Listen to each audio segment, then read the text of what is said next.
Hi friends, ആപ്പിളും ഏത്തപ്പഴം കൊണ്ടുള്ള 4 മണി പലഹാരം ഉണ്ടാക്കാം. അതിനുവേണ്ടി കുറച്ച് കപ്പലണ്ടി, പഞ്ചസാര, ഏലയ്ക്ക, കാഷ്നട്ട്, മുന്തിരിങ്ങ, നെയ്യ്. ഈ കപ്പലണ്ടിയും ഏലക്കായും പഞ്ചസാരയും കാഷ്നട്ടും ഇട്ടൊന്ന് പൊടിച്ചെടുക്കാം ചെറുതായിട്ട്. അതിനുശേഷം പാൻ അടുപ്പത്ത് വെച്ച് ലേശം നെയ്യ് ഒഴിച്ചിട്ട് ഇതൊന്ന് അരിഞ്ഞു വെച്ച ആപ്പിളും പഴവും കൂടെ നമുക്ക് വഴറ്റിയെടുക്കാം. മുന്തിരിങ്ങയും കൂടെ അതിലോട്ടിടാം. നല്ല മണം വരുന്നുണ്ട്. ഇനി നമുക്ക് ആ കാഷ്നട്ടും പഞ്ചസാരയും എല്ലാം കൂടെ പൊടിച്ചതും കൂടെ ഇടാം.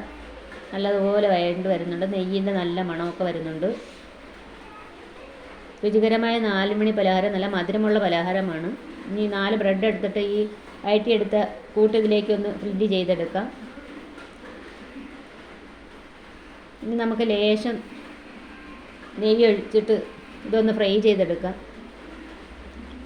മറിച്ചും തിരിച്ചിട്ട് എടുക്കാം. നല്ല രുചികരമായ മധുരമുള്ള 4 മണി പലഹാരം റെഡി ആയിട്ടുണ്ട്. നിങ്ങൾ ട്രൈ ചെയ്ത് നോക്കി അഭിപ്രായം